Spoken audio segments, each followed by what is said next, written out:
Team India మాజీ captain Mahindra Singh Dhoni 2020లోనే అంతర్జాతీయ క్రికెట్కు రిటైర్మెంట్ ప్రకటించినా ఇంకా ఫిట్నెస్ను కాపాడుకుంటూ ఐపీఎల్లో ఆడుతున్నాడు. అందుకే 44 ఏళ్ల వయసులోనూ ధోని మైదానంలో చాలా చురుగ్గా ఉంటున్నాడు. గత ఐపీఎల్ సీజన్లో వికెట్ల వెనుక మెరుపు వేగంతో కదులుతూ రెప్పపాటులో స్టంపింగ్స్ చేసి ఔరా అనిపించాడు. అయితే ఇప్పుడిదంతా ఎందుకు చెప్తున్నామంటే ఇటీవల రాంచీలో ఓ కార్యక్రమంలో పాల్గొన్న ధోని భారతీయులు ముఖ్యంగా యువతలో ఫిట్నెస్ స్థాయిలు తగ్గుతుండడంపై ఆందోళన వ్యక్తం చేశాడు. ఈ రోజుల్లో ప్రజలు తాము ఉన్న వయసు కంటే తక్కువ వయసులో ఉన్నామనుకొని అనుభూతి చెందుతున్నారు. దీంతో ప్రజల్లో శారీరక శ్రమ తగ్గుతోంది.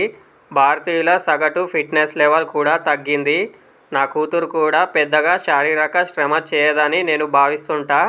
ఆమెకు క్రీడలంటే ఇష్టం లేదు. అలాగే చాలామంది క్రీడలకు దూరంగా ఉంటున్నారు. మనం ఫిట్గా ఉండాలంటే శారీరకంగా శ్రమించాలి. అందుకోసం వివిధ రకాల పనులు చేసేలా ప్లాన్ చేసుకోవాలని ధోని సూచించాడు.